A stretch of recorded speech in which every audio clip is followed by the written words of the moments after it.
कि किस कंसेप्ट में इंटरनेशनल बिजनेस का जो कंसेप्ट है, किसमें क्या मेरिट्स है, किसमें क्या डिमेरिट्स है, और कब जो आया ये बिजनेस का थ्योरी, कब किसको इम्प्लीमेंट किया गया, अगर इम्प्लीमेंट में उसको हटा के फिर न्यू लाया गया तो पिछले को क्यों छोड़ा गया है, ये सब हम आज देखेंगे। पहला कंसेप्ट है थ्योरी ऑफ मर्केंटलिज्म का। ये कहता है कि किसी भी कंट्री में इंटरनेशनल बिजनेस का जो कंसेप्ट होगा, थ्योरी ऑफ मर्केंटलिज्म जो दिया हुआ है थॉमस नम, इसका नाम है थॉमस, जो इसने दिया इसको उसका नाम है थॉमस नम। ये कहता है कि हर एक जो country all over the world में है, हर एक का प्राइमरी होना चाहिए, हर एक का एक ही मकसद होना चाहिए, जो प्रीसियस मेटल्स बिकम रिच, जिसके पास में मेटल्स ज्यादा होगा, जिसके पास में गोल्ड ज्यादा होगा, जिसके पास में सिल्वर ज्यादा होगा, वो कंट्री ज्यादा अच्छा माना जाएगा। एक ही कंसेप्ट है। ये कहता है मर्केंटाइल थ्योरी में, थॉमस नाम ने जो दिया है थ्योरी में, ये कहता है जिस कंट्री के पास में गोल्ड ज्यादा होगा, मेटल्स ज्यादा होगा, वो कंट्री ज्यादा माना जाएगा कि स्ट्रांग है। इसका मतलब ये हुआ मेटल्स मेरे पास कब आएगा, जब हम अपनी कंट्री के गुड्स को, सर्विस को दूसरे कंट्री में एक्सपोर्ट करेंगे। क्या बोल रहे हैं हम? जब हम अपने कंट्री के गुड्स को एंड सर्विसेज को दूसरे कंट्री में एक्सपोर्ट करेंगे, तो उस कंट्री से जो हम उस टाइम में थ्योरी के कंसेप्ट के अकॉर्डिंग जो हमको मिलेगा, वो जो मेटल होगा, गोल्ड होगा, सिल्वर होगा, वही कलेक्ट करना किसी भी कंट्री का शो करेगा कि कितना वो रिच है, बिकम रिच। तो ये कंसेप्ट में क्या समझ में आया कि हम इसमें एक ही चीज के लिए सोचते हैं, हमेशा एक्सपोर्ट के लिए सोचते हैं, हम इसमें इंपोर्ट के लिए नहीं सोचते हैं। इस थ्योरी के अकॉर्डिंग एक्सपोर्ट करो बट इंपोर्ट नहीं करो। आपको लगता है कि ये कंसेप्ट में चलने वाला है कि सिर्फ और सिर्फ हम सेल करेंगे किसी कंट्री को, उस कंट्री से हम परचेज नहीं करेंगे, दैट मीन्स हम एक्सपोर्ट करेंगे और इंपोर्ट नहीं करेंगे? ये थ्योरी नहीं चल पाया। क्यों नहीं चल पाया? क्योंकि इसमें एक कंट्री को लॉस हो रहा था और सिर्फ एक ही कंट्री को प्रॉफिट हो रहा है। जिसको जो एक्सपोर्ट कर रहा है उसको प्रॉफिट हो रहा है, जो इंपोर्ट कर रहा है उसको जीरो प्रॉफिट, उसको कुछ फायदा नहीं हो रहा है। तो थर्ड कहता है point, a nation is wealth, एक राष्ट्र की वेल्थ जो है based on holding precious metal. कहता है ये थ्योरी में, एक कंट्री का जो उसके पास में जो वेल्थ होगा उसी से नापा जाएगा वो कितना पावरफुल नेशन है। तो इसमें क्या होगा, थ्योरी में क्या आया कि एक्सपोर्ट को बढ़ाओ और इंपोर्ट को मिनिमाइज करो। तो डी पॉइंट में हम क्या लिखा, मैक्सिमाइज एक्सपोर्ट। मैक्सिमाइज मतलब जितना हो सके एक्सपोर्ट करो, मिनिमाइज इंपोर्ट, इंपोर्ट को मिनिमाइज करते चलो करते चलो करते चलो। अब क्या है, एक्सपोर्ट आर डिजायरेबल, वही बात हुआ है, एक्सपोर्ट को डिजायर बना लो कि हम जो करेंगे एक्सपोर्ट करेंगे। और इंपोर्ट आर अनडिजायरेबल, मतलब एक्सपोर्ट को आप फर्स्ट प्राइमरी दो और इंपोर्ट को मत सोचो, हमेशा एक्सपोर्ट सोचो।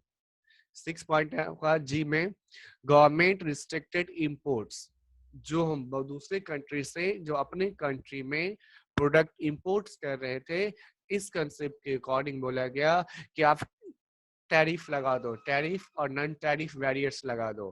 क्योंकि टैरिफ और नॉन टैरिफ बैरियर लगाएंगे तो जो दूसरे कंट्री का प्रोडक्ट होगा जो इंडिया में आना चाहेगा उसका प्राइस बढ़ जाएगा, तो इंपोर्ट पॉसिबिलिटी है कि कम से कम होगा। दूसरा, और government provide subsidy to increase the encourage exports. Imports को रोको, इंपोर्ट्स पे टैरिफ लगा दो, इंपोर्ट्स पे नॉन टैरिफ लगा दो, और जो यहाँ से एक्सपोर्ट कर रहा है कंपनी, इसको थ्योरी के अकॉर्डिंग कहता है उसको सब्सिडी दो, क्योंकि वो बाहर में जाके वो एक्सपोर्ट करेगा। तो ओवरऑल ये थ्योरी में क्या था, पहला पॉइंट था ये थ्योरी दिया थॉमस नम। दूसरा है, ये मानता है थ्योरी कि एक कंट्री में जिसके पास में जितना प्रीशियस मेटल ज्यादा होगा, प्रीशियस मॉडल जितना जिसके पास में ज्यादा होगा, वो कंट्री उतना स्ट्रांग माना जाएगा। इसमें क्या हुआ, मैक्सिमाइज एक्सपोर्ट, एक्सपोर्ट को बढ़ाओ, मिनिमाइज इंपोर्ट, मिनिमाइज इंपोर्ट्स को कम करो। वही पॉइंट है, एक्सपोर्ट को डिजायरेबल करो, डिजायर मतलब अच्छा काम, और इंपोर्ट्स को अनडिजायरेबल में रखो। इंपोर्ट्स को कम करने के लिए उसमें टैरिफ लगा दो, नॉन टैरिफ लगा दो, टैक्स, जिससे क्यों प्राइस इंडिया में बढ़ेगा तो इंपोर्ट्स लोग नहीं करेगा।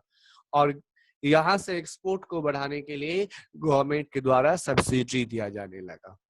तो इस थ्योरी को हम लोग बोलते हैं नीचे में zero sum game theory. Zero sum गम गेम क्यों बोले इसको? जीरो इसीलिए बोले क्योंकि जो कंट्री एक्सपोर्ट करेगा उसके लिए पॉजिटिव है, जो इंपोर्ट करेगा उसके लिए निगेटिव है। तो ओवरऑल इसको जीरो मार्क्स दिया गया कि जीरो सम गेम थ्योरी है। आगे और डिटेल्स में आएगा कि जीरो सम गेम का क्या क्या कंसेप्ट है। इस थ्योरी में क्या हुआ?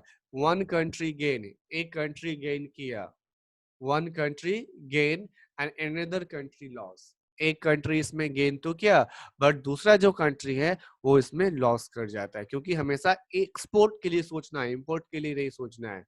So that net change wealth of benefit zero, but overall जो कंट्री इंपोर्ट किया उसके लिए जीरो इफेक्ट हो गया। अब ये थ्योरी ज्यादा दिन टिकने वाला नहीं था, तो कुछ उसका लिमिटेशन हम स्टार्टिंग में बोले थे। जब भी एक थ्योरी आएगा उस थ्योरी के बदले अगर कोई दूसरा कंसेप्ट आएगा, न्यू थ्योरी आएगा, तो पहले वाले में क्यों बंद हुआ, क्या उसका डिमेरिट है, वो जानना जरूरी है।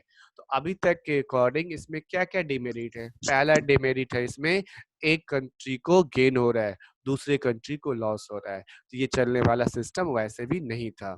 जीरो सम गेम थ्योरी, एक कंट्री के लिए जो इंपोर्ट कर रहा है उसके लिए जीरो प्रॉफिट है। दूसरा, अब इसका लिमिटेशन क्या है? There is no country can only export the product. कहता है कि कोई ऐसा कंट्री नहीं है जो सिर्फ और सिर्फ चाहेगा कि एक्सपोर्ट करेगा तो इंपोर्ट ना करे, क्योंकि जो कंट्री एक्सपोर्ट करेगा तो इंपोर्ट के लिए भी तो सोचेगा ना कि जो प्रोडक्ट उसके पास में नहीं रहेगा, जो प्रोडक्ट अवेलेबल नहीं है, वो तो फॉरेन से मंगवाएगा ना। एग्जाम्पल के पेट्रोल डीजल इंडिया के पास नहीं है, इस थ्योरी के अकॉर्डिंग तो क्या होगा कि डीजल पेट्रोल तो हम लोग दूसरे कंट्री से हमको मंगवाना ही नहीं चाहिए। तो क्या ये कंसेप्ट सही हो पाया? ये तो कहता है कि इंपोर्ट करो ही नहीं। अब इंडिया के पास में डीजल पेट्रोल नहीं है तो कहाँ से होगा? इंपोर्ट तो करना ही पड़ेगा। ये कंट्री, इसीलिए ये थ्योरी नहीं चल पाया। दूसरा है देयर आर लिमिटेड रिसोर्स। अब इंडिया जैसे कंट्री के पास में डीजल और पेट्रोल अवेलेबल नहीं है, तो जब डीजल और पेट्रोल मेरे पास में अवेलेबल नहीं है, रिसोर्स ही मेरे पास में अवेलेबल नहीं है, अब तो दूसरे कंट्री से इंपोर्ट्स करेंगे, ये बात तो फिक्स है। और ये थ्योरी कहता है कि आप इंपोर्ट करो ही नहीं, तो कहाँ से थ्योरी चल पाता है? थर्ड पॉइंट है zero sum game means one country gaining and another country losing. Zero का मतलब क्या हुआ? एक कंट्री इसमें गेन करता है और दूसरा कंट्री इसमें लॉस करता है, इसलिए उसको जीरो सम गेम थ्योरी बोलते हैं। इसमें कोई दिक्कत?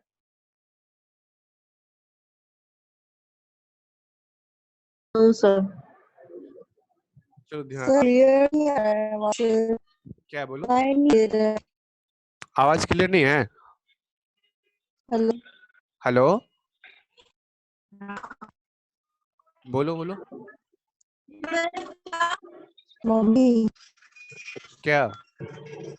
हेलो, वर्षानी तुम्हारा ही आवाज क्लियर नहीं आ रहा है, तुम्हारे में नेटवर्क प्रॉब्लम है। नेटवर्क देखो मरसानी। इसमें प्रियंका, इसमें कोई दिक्कत नहीं ना? ओवरऑल समझो क्या कहता है। ऊपर में सिर्फ है मर्केंटिलिज्म थ्योरी कहता है एक्सपोर्ट करो, इंपोर्ट नहीं करो। एक्सपोर्ट को बढ़ाओ, इंपोर्ट को मिनिमाइज करो। एक्सपोर्ट को डिजायबल रखो, इंपोर्ट को अनडिजायबल रखो। एक्सपोर्ट को बढ़ाने के लिए गवर्नमेंट सब्सिडी देता था उस टाइम, इंपोर्ट को घटाने के लिए, इंपोर्ट को कम करने के लिए गवर्नमेंट टैरिफ और नॉन टैरिफ लगा देता था। इसको हम लोग जीरो सम गेम बोलते हैं, बिकॉज जीरो इसीलिए कि एक कंट्री गेन करेगा, दूसरा कंट्री लॉस करेगा। थर्ड पॉइंट, अब आते हैं लिमिटेड। इंडिया के ये कहता है कि सिर्फ और सिर्फ एक्सपोर्ट करो। इंडिया जैसे कंट्री के पास मान लो डीजल पेट्रोल नहीं है, जो रिसोर्स मेरे पास में नहीं अवेलेबल है वो तो हम दूसरे कंट्री से लेंगे ही। जब वो रिसोर्स हम दूसरे कंट्री से लेंगे तब तो कहाँ से थ्योरी काम करेगा? इसीलिए ये थ्योरी बंद हो गया। दूसरा थ्योरी आया जिसको बोलते हैं theory of absolute cost advantage.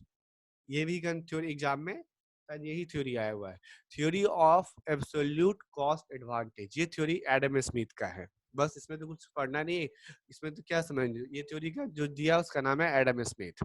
ये कहता है, सेकंड लाइन इसका याद रखना, instead of making different product, instead of making different product produce specialised product. कहता है कि आप उस प्रोडक्ट को बनाओ जिसमें आपका स्पेशलाइजेशन हो।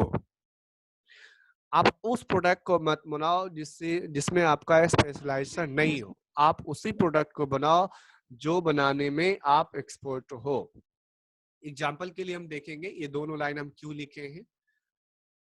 ये कहता है द एब्सोल्यूट कॉस्ट एडवांटेज, या पहले इस एग्जांपल को आप देखो, समझ में इजली आएगा। मान लो दो कंट्री है, कंट्री ए और यहाँ पे कंट्री है कंट्री बी। एक कंट्री यहाँ पे वेट बना रहा है, वेट, या मान लो यहाँ पे हम मोबाइल दे देते हैं। एक कंट्री यहाँ पे मोबाइल बना रहा है और दोनों कंट्री बना रहे हैं, मोबाइल ए भी बना रहा है, मोबाइल बी भी बना रहा है।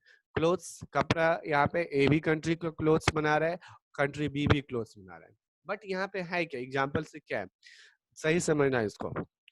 कंट्री ए जो है वो 1 घंटे में 12 यूनिट्स मोबाइल बना रहा है, मतलब 12 पीस मोबाइल बना रहा है। बात समझना, कंट्री ए 1 आवर्स में 12 पीस मोबाइल बना रहा है, बट कंट्री बी 1 आवर्स में 4 पीस मोबाइल बना रहा है।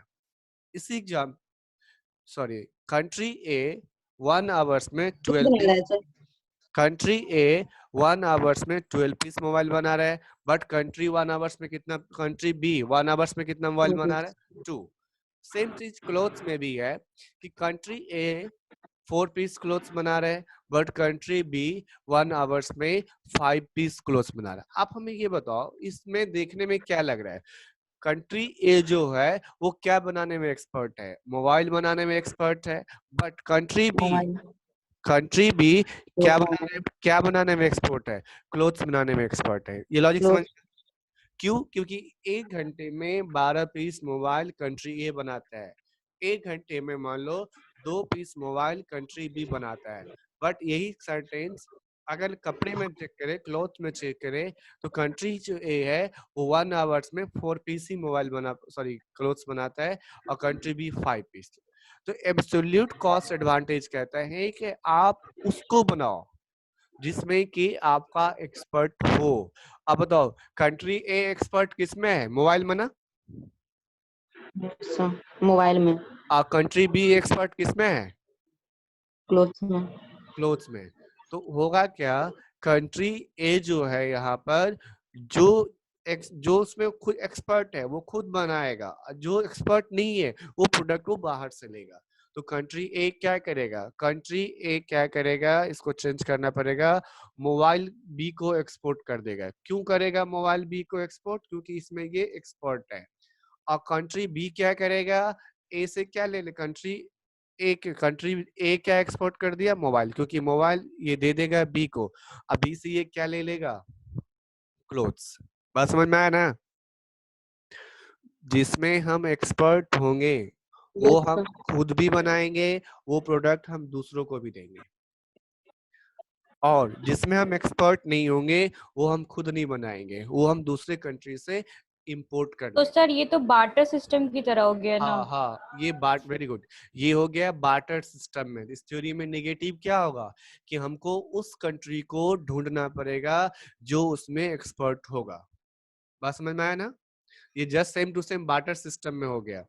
हमको उस कंट्री को ढूंढना होगा जिसमें वो एक्सपर्ट होगा, क्योंकि यहाँ पर ए तो ठीक है, ए मोबाइल बनाया खुद के लिए भी, और ये ए मोबाइल बना के बी को भी दे दिया। बी से ये क्या कर लिया, बी क्या किया, बी को ए से तो मोबाइल ले लिया और ए को वो क्लोज दे दिया। तो इस कंडीशन थ्योरी में आप पढ़ते हैं इसको, ये बार्टर सिस्टम वाला कंसेप्ट आ गया ना माइंड में, क्योंकि बार्टर सिस्टम है यहाँ पे। यस सर, आ गया। इसमें क्या कहता है absolute cost advantage points out that a country will specialize in the production and export commodity in which has absolute cost advantage। कहता है एक कंट्री का स्पेशलाइजेशन होगा, प्रोडक्ट करेगा, जो बनाने में वो स्पेशलाइज है उसको वो एक्सपोर्ट करेगा, बाहर भेजेगा। But in other words, exchange of goods between two countries will take place only if each of two countries produce one commodity absolute lower production cost। इसमें तभी एक्सपोर्ट इंपोर्ट का बिजनेस हो सकता है जब दोनों कंट्री का कॉस्ट क्या हो, डिफरेंट हो। अगर हम भी मोबाइल बना रहे हैं घंटे में 12, वो भी 1 घंटे मोबाइल बना रहे हैं 12, तो इस केस में बिजनेस कहाँ से होगा, क्योंकि वो भी एक्सपर्ट है, वो भी एक्सपर्ट है। जैसे यहाँ पे भी 12 है, अगर यहाँ पे भी 12 होता तो क्या होता? कंट्री ए से तो मोबाइल भी लेता नहीं, क्योंकि वो भी उतना काम कर पाता है। बट कंट्री ए को क्या चाहिए? कपड़ा तो चाहिए, क्योंकि इसको कॉस्ट तो ज्यादा पड़ जा रहा है उसमें।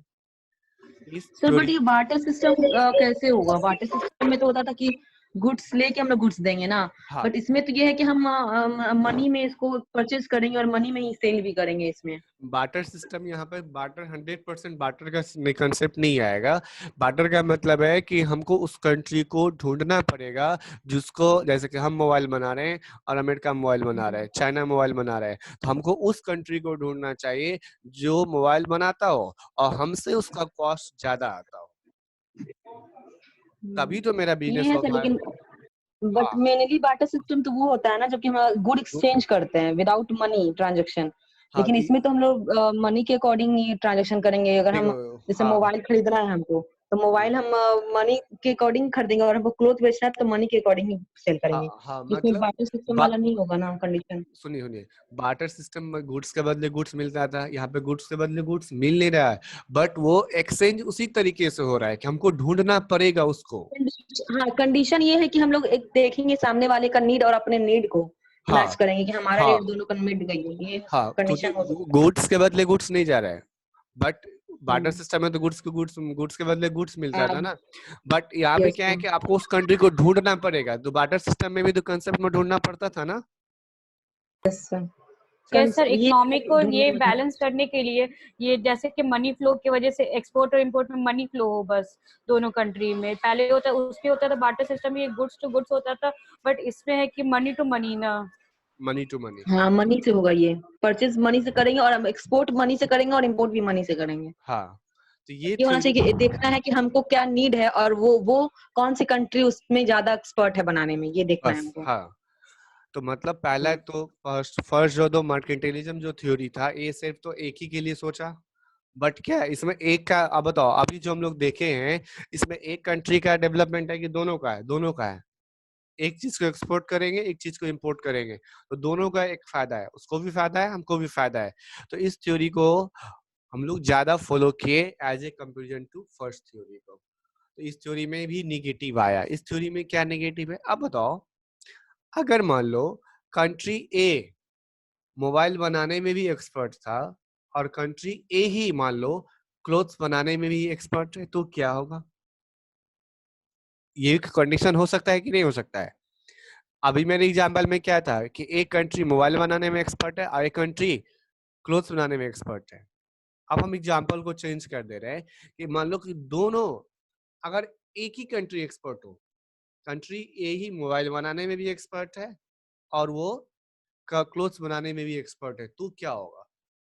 अब उसके लिए तो फिर थर्ड, सर ये ऊपर मैंडेटरी वाला सिस्टम आ जाएगा कि सिर्फ एक्सपोर्ट करेंगे, इंपोर्ट वाला नहीं देखिए ना, सिस्टम ही अब नहीं होगा। वो कंसेप्ट के लिए आया थर्ड थ्योरी। थर्ड थ्योरी क्या कहता है? ये डेविड रिकॉर्डे का थ्योरी है थर्ड। उनका एक बुक था हिज बुक्स, जो सेकेंड है 1817 में बुक आया था। ये थ्योरी क्या कहता है बस समझिए, चार्ट को समझिए, थ्योरी समझ में आ जाएगा। देखो, कंट्री ए 1 आवर में वेट 6 यूनिट्स है, क्लोथ्स 4 यूनिट्स है, बी का 1 यूनिट्स है, बी का 2 यूनिट्स है। इस एग्जाम्पल में क्या है? दोनों का दोनों कंट्री ए के पास में एक्सपर्ट है, कंट्री बी यहाँ पे दोनों लॉस में है, क्योंकि 1 घंटे में ये 6 बनाता है तो वो 1 बनाता है, ये 4 बनाता है तो वो 2 बनाता है। अब बताओ, यहाँ पे दोनों में एक्सपर्ट कौन है? कंट्री ए एक्सपर्ट है, बट कंट्री बी दोनों में लॉस है। अब क्या करेगा कंट्री बी? क्या करेगा, देखेगा कि क्या हम खुद बनाए और क्या हम बाहर से लें। कंट्री देखो, ए तो एक्सपर्ट है, ए को तो कोई टेंशन नहीं है।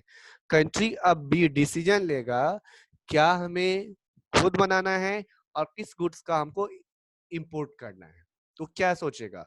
वो ये सोचेगा जिस गुड्स को बनाने में हमें ज्यादा लॉस हो रहा है एज ए कंपेरिजन टू दूसरे कंट्री का, जिस गुड्स को बनाने में हमें लॉस ज्यादा हो रहा है, उस गुड्स को वो बाहर से इंपोर्ट कर लेगा, और जिसको बनाने में उसको लॉस कम होगा उसको वो खुद बनाएगा। बात समझ में आया? वो सर गुड्स, कोई भी मतलब कंट्री ऐसा करता है क्या कि वो लेबर्स लेता है?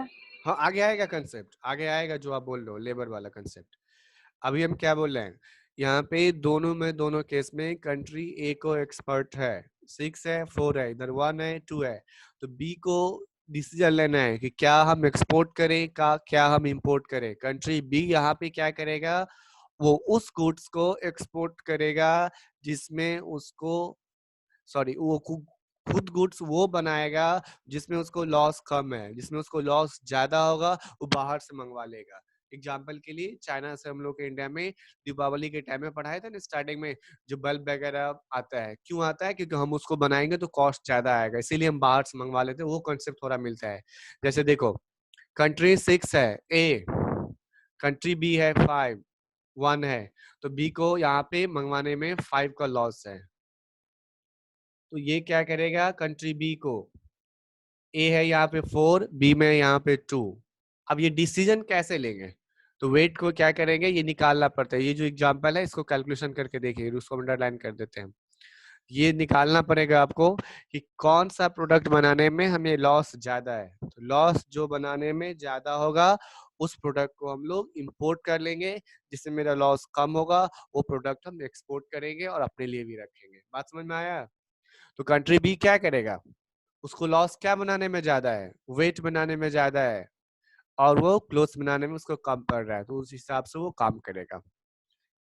अब आता है आपका चौथा थ्योरी है आपका Hickson Ohlin theory, trade theory, जो आप बोल रहे थे सुने हैं, वो थ्योरी आपका है जो लेबर वाला concept, the Heckscher Ohlin theory of trade. ये कहता है, हाँ बोलो।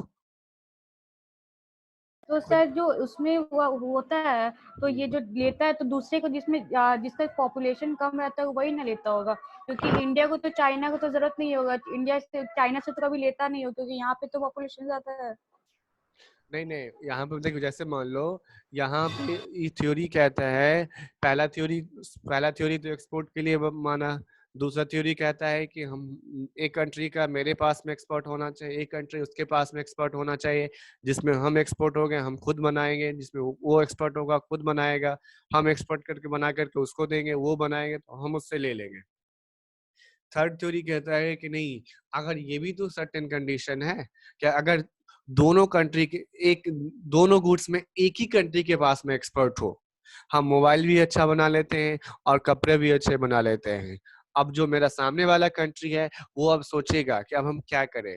सामने वाला कंट्री क्या सोचेगा, जैसे यहाँ पे बी क्या सोचा है, बी क्या सोचेगा, हम वो प्रोडक्ट को खुद बनाएंगे जिसका हमें लॉस कम होगा, अगर लॉस मेरे पास कम होगा वो प्रोडक्ट हम खुद भी बनाएंगे दूसरों को भी देंगे, बट जिसमें मेरा लॉस ज्यादा है वो हम नहीं बनाएंगे, बाहर से मंगवा लेंगे। अब आता है आपका हिक्सन ओहलेन जो फोर्थ थ्योरी है आपका, ये थ्योरी क्या कहता है, ये थ्योरी कहता है, इसका एक स्टूडेंट था, दो आदमी मिलके बनाए, हिक्सन अलग पर्सन का नाम है, ओहलेन अलग पर्सन का नाम है, आगे डिटेल्स में कहा गया है, लिखा हुआ है। अब ये थ्योरी क्या कहता है, मान लो दो कंट्री है, एक है यहाँ पे जो चार्ट में हम दिखा रहे हैं, एक कंट्री ए है और एक कंट्री बी है। पहले इस चार्ट को देखो, उसी चीज को हम एग्जांपल में लिए, एक क्लोथ्स है और एक लैपटॉप है। क्लोथ्स बनाने में लेबर ज्यादा लग रहा है, क्लोथ्स बनाने में लेबर मान लो ज्यादा लग रहा है, और लैपटॉप बनाने में लेबर कम लगेगा, क्योंकि यहाँ पे कैपिटल का ज्यादा जरूरत पड़ेगा।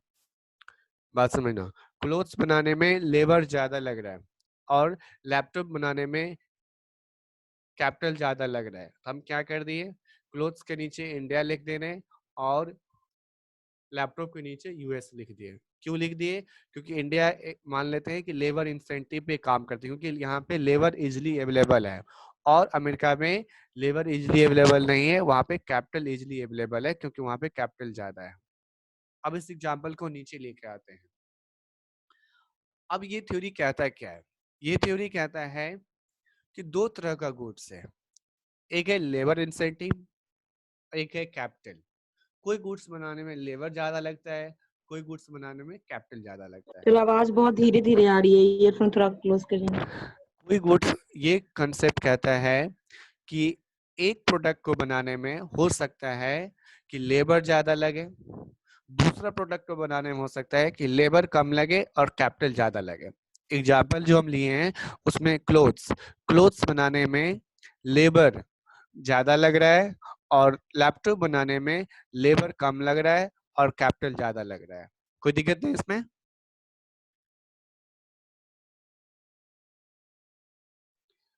अब आगे हम यहाँ पे दो कंट्री है, कंट्री ए और कंट्री बी। अब ये कंट्री ए बी में हम क्या लिखे हुए हैं? मान लो कंट्री ए को हम यहाँ पे अमेरिका दिखाए हुए हैं और कंट्री बी को इंडिया। अमेरिका में देखो कंट्री ए के नीचे एक लेबर है, लेबर यहाँ पे कम है, बट यहाँ पे कैपिटल का ग्राफ यहाँ पे देखो ज्यादा है। बट बी कंट्री बी जो इंडिया है, यहाँ पे देखो लेबर ज्यादा है और कैपिटल यहाँ पे कम है ग्राफ में। कोई दिक्कत नहीं इसमें? ए यहाँ पे हम अमेरिका को इंडिकेट किए हैं, बी को इंडिया में। यहाँ पे लेबर ज्यादा है और सॉरी ए में कंट्री ए अमेरिका है, यहाँ पे लेबर कम है और कैपिटल ज्यादा है। कंट्री बी में यहाँ पे क्या हो गया है कि लेबर ज्यादा है और कैपिटल कम है, दैट इज इंडिया। ये बात हम क्यों बोल रहे हैं? नीचे आने के बाद पता चलेगा इंडिया को यहाँ पे देखो लेबर इंसेंटिव गुड्स बनाना चाहिए। क्यों बनाना चाहिए? और अमेरिका को कैपिटल गुड्स बनाना चाहिए। अब बोलोगे क्यों? क्योंकि अमेरिका अगर लेबर इंसेंटिव गुड्स बनाएगा तो वहां पे लेबर का कॉस्ट ज्यादा है, तो वो लेबर वाला प्रोडक्ट बनाएगा तो उसके प्रोडक्ट का कॉस्ट ज्यादा हो जाएगा। और इंडिया अगर उसी प्रोडक्ट को लेबर वाले प्रोडक्ट को बनाएगा तो वहां पे उसको कॉस्ट कम आएगा। क्यों? क्योंकि वहां पे सस्ते लेबर यहाँ पे अवेलेबल है। तो ये कंसेप्ट ये कहता है कि आप उस गुड्स को बनाओ जिसमें आपका पॉजिटिवनेस ज्यादा है, जो आपके पास में इजिली अवेलेबल है। तो इंडिया के पास में लेबर इजिली अवेलेबल था, इन्होंने क्या किया, लेबर गुड्स बनाना स्टार्ट किया। अमेरिका के पास में क्या था, कैपिटल गुड्स, कैपिटल ज्यादा था तो कैपिटल बनाना स्टार्ट कर दिया। अब हुआ क्या, इंडिया अपने लिए भी लेबर गुड्स बनाया और अमेरिका के लिए भी बनाया। अमेरिका अपने लिए भी कैपिटल गुड्स बनाया और इंडिया के लिए भी बनाया। इसका मतलब क्या हुआ कि इंडिया लेबर का वाला गुड्स खुद भी बनाएगा और बना करके वो अमेरिका को भी देगा। अमेरिका क्या करेगा, कैपिटल गुड्स खुद के लिए भी बनाएगा और वो बना करके इंडिया को भी भेजेगा। मतलब फिर से कंडीशन आ गया कि हम दोनों गुड्स नहीं बनाएंगे, हम ये डिसीजन ले लेंगे कि लेबर गुड्स बनाए कि कैपिटल गुड्स बनाए। इससे नेगेटिव क्या आया इस थ्योरी में कि अगर हम लेबर गुड्स बनाना चाह रहे हैं, अगर हम लेबर गुड्स बना रहे हैं और कैपिटल गुड्स को हम छोड़ दे रहे हैं, अभी तक जो हम कैपिटल गुड्स बना रहे हैं और ये थ्योरी कंसेप्ट आने के बाद हम कैपिटल गुड्स बनाना छोड़ दिया इंडिया, और अमेरिका लेबर गुड्स बनाना छोड़ दिया। अब हुआ इससे नेगेटिव क्या, अमेरिका में जो लेबर काम कर रहे थे, अब अमेरिका लेबर गुड्स बनाना ही छोड़ दिया, तो वो लेबर फिर काम करने के लिए जाएगा कहाँ? वो तो फिर बैठ जाएगा। एग्जाम्पल के लिए इंडिया में जो कैपिटल गुड्स बन रहा था आज से मान लो बंद हो गया, तो क्या हुआ कि जो कैपिटल वाला मशीन, तो फिर मशीन कहाँ जाएगा? वो मशीन तो फिर बैठ गया यहाँ पे। तो इसमें नेगेटिव आया कि एक कंट्री का एक में तो वो एक्सपर्ट हो जाएगा बट दूसरा कंसेप्ट उसका लूज हो जाएगा। अमेरिका भी सोचेंगे अगर हम लोग, वहां पे क्या हुआ, लेबर पहले भी महंगा था, अब लेबर वो बनाना गुड्स बंद ही कर दिया। वहां पे जो पहले लेबर जो काम कर रहा था और लेबर वाला गुड्स बनाना छोड़ दिया अमेरिका, लेबर तो बैठा रह गया। वो लेबर लेके वो क्या करेगा? उसका तब कोई यूज नहीं होगा, तो लेबर तो फिर वहां पे सस्ता हो गया। अब इंडिया में क्या हुआ कि यहाँ पे लेबर का डिमांड था ही, कैपिटल गुड्स ही बन रहा था, यहाँ पे लेबर का डिमांड बढ़ गया क्योंकि कैपिटल बंद हो गया और लेबर का एक्सपर्ट बढ़ता चला गया। लेबर यहाँ पे डिमांड में बढ़ता चला गया, तो यहाँ पे लेबर क्या होगा, महंगा हो जाएगा, और अमेरिका का लेबर क्या हो जाएगा, सस्ता हो जाएगा। क्यों? क्योंकि वहां पे लेबर गुड्स बनना बंद हो जाएगा, तो लेबर बैठ जाएगा, तो लेबर को जॉब नहीं मिलेगा, तो लेबर वहां पे इजिली मिलेगा। इंडिया में क्या होगा, मशीन लेबर का डिमांड बढ़ जाएगा क्योंकि खुद के लिए भी प्रोडक्ट बनाएगा, अमेरिका के लिए भी बनाएगा, तो यहाँ पे लेबर का डिमांड बढ़ेगा, लेबर महंगा होगा। बट यहाँ का मशीन जो होगा, मशीन बैठ जाएगा। अमेरिका का मशीन होगा, अमेरिका का मशीन यूज में बढ़ जाएगा। कोई दिक्कत है इसमें? No sir. अब इस थ्योरी में कहता है, इसमें दो कंसेप्ट है, दो पर्सन था, एक था हिक्सर, एक ऑयलिन थ्योरी। ये कहता है कि आप उसको बनाओ जो उसमें आप स्पेशलाइज हो, लेबर या कैपिटल, उस चीज जिसमें आप स्पेशलाइजेशन हो उसको आप एक्सपोर्ट करो, उसको आप दूसरी कंट्री में भेजो। दूसरा कहता है एबंडेंट, जिसमें आप एक्सपर्ट नहीं हो उसको आप छोड़ दो, त्याग दो। एबंडेंट मतलब त्याग देना, और उसको आप क्या करो, इंपोर्ट कर लो। बात समझ में आया? जिसमें आप स्पेशलाइज हो उसको आप बनाओ, एक्सपोर्ट करो। जिसमें आप स्पेशलाइज नहीं है उसको एबंडेंट करो, उसको आप एबंडेंट करो और छोड़ दो बनाना खुद से, उसको आप इंपोर्ट कर लो। तो ये कंट्री भी स्केर्स रिसोर्स, ये कंसेप्ट भी नहीं चला, क्योंकि ये कंसेप्ट में कुछ निगेटिविटी था। क्या निगेटिविटी था? कि ये डिपेंडेंट था दूसरे कंट्री में। अगर कोई लेबर इंसेंटिव पहले से था तो अब अगर लेबर ज्यादा बनाएगा तो लेबर वहां पे महंगा हो जाएगा, कोई कैपिटल गुड्स को बनाना ज्यादा करेगा तो लेबर वहां पे सस्ता हो जाएगा। तो यहाँ पे कुछ मेरिट डिमेरिट था। फैक्टर प्राइस इक्विलाइजेशन थ्योरम, ये थ्योरम क्या कहता है? उसी कंसेप्ट का ये भी है। ये कहता है कि एक टाइम ऐसा आएगा कि लेबर कैपिटल दोनों इक्वल हो जाएगा। कैसे इक्वल हो जाएगा? वहां पहले अमेरिका में लेबर महंगा था, यहाँ पे लेबर सस्ता था। यहाँ पे लेबर गुड्स बनना ज्यादा शुरू हो गया क्योंकि अमेरिका के लिए भी बनाना है, यहाँ पे लेबर महंगा हो गया। यहाँ पे कैपिटल गुड्स बनाने में महंगा कॉस्टली आता था, अमेरिका कैपिटल गुड्स बनाएगा क्योंकि वो एक्सपर्ट है, वो उसको इजीली बन जाएगा। तो एक टाइम ऐसा आएगा कि फिर वही सिचुएशन आ जाएगा जहाँ पे लेबर, कैपिटल और गुड्स सब इक्वल के केस में आ जाएगा। आगे ग्राफ में वो आएगा कैसे इक्वल हो जाएगा वो। जैसे देखो फैक्टर प्राइस थ्योरी, ये मान लो नीचे वाला इंडिया है, ऊपर वाला कैपिटल है। इसमें क्या है, एक लैपटॉप बनाने में मान लो ऊपर वाला अमेरिका है, जो वहां पे उसका झंडा भी दिखाया हुआ है। यहाँ पे एक पर्सन है क्लोथ्स बना रहा है, ये 3 लैपटॉप बना रहा है। यहाँ पे क्या है, इंडिया क्या कर रहा है, 3 क्लोथ्स बना रहा है और 1 लैपटॉप बना रहा है। हुआ क्या, अब जैसे ही फैक्टर प्राइस थ्योरी लगेगा, ये कपड़ा बनाना अमेरिका बंद कर देगा। कपड़ा बनाना बंद कर देगा तो क्या होगा, ये लेबर कहाँ जाएगा, बैठ जाएगा कि नहीं बैठ जाएगा? अब इंडिया का सोचो, इंडिया क्या करेगा, ये लैपटॉप बनाना छोड़ दिया, ये लैपटॉप बनाना छोड़ दिया तो ये लैपटॉप कहाँ जाएगा, मशीन क्या होगा, मशीन तो फिर रखा रह जाएगा ना, बट ये कपड़ा बनाना स्टार्ट हो जाएगा तो यहाँ पे लेबर बढ़ जाएगा, यहाँ पे लेबर ज्यादा चाहिए और ये लेबर यहाँ पे बैठ जाएगा। तो ये कंसेप्ट नहीं चल पाया क्योंकि एक में किसी एक चीज में एक्सपर्ट होने से एक डिपार्टमेंट तो अच्छा हो जाएगा बट दूसरा डिपार्टमेंट में निगेटिविटी आ जाता था। ये कंसेप्ट भी नहीं चला। अब आया कंसेप्ट न्यू ट्रेड थ्योरी, जो लेटेस्ट है आपका, यही चलता ही है। ये थ्योरी कहता है, डेवलप्ड क्या था, पॉल क्रुगमैन ने। इनका कहना था कि एक डेवलप्ड कंट्री कार खुद बनाता भी है, दूसरे कंट्री से हम इंपोर्ट्स भी करते हैं। अब बताओ, ऊपर वाला कंसेप्ट तो ये कहता था कि हम खुद बनाएंगे, सॉरी हम उसी को बनाएंगे जिसमें मेरा एक्सपर्ट होगा, लेकिन आज के डेट में क्या है, इंडिया खुद कार बनाता भी है और खुद बाहर से लाता भी है। कार तो कैपिटल गुड्स है, ऐसा थोड़ी ना है, कार हम खुद से बनाते भी है और बाहर से लाते भी है। इससे क्या होता है, कंपटीशन बढ़ता है।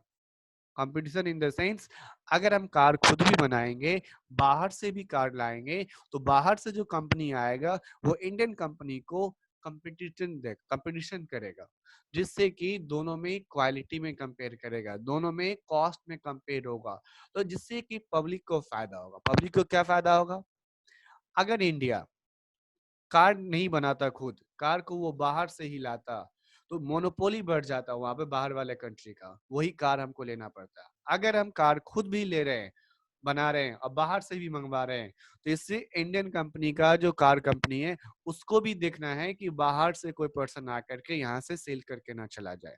तो ये यहाँ पे कंपटीशन को बढ़ाता है new trade policy. New trade theory कहता है कि नहीं, आप हर एक तरह का गुड्स बनाओ, हर एक तरह के गुड्स को यूज करो, एक्सपोर्ट करो और इंपोर्ट करो।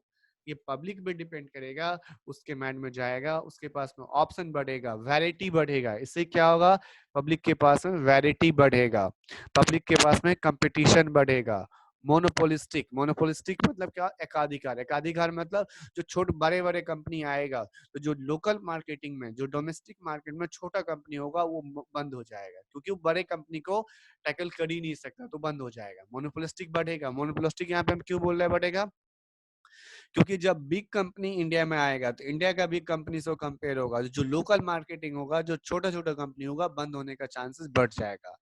स्मॉल कंपनी क्लोज हो जाएगा। Economical of scale, manufacturing increase करेगा। हम खुद के लिए भी प्रोडक्ट बनाएंगे, दूसरे के लिए भी प्रोडक्ट बनाएंगे, तो वो इंक्रीज करेगा।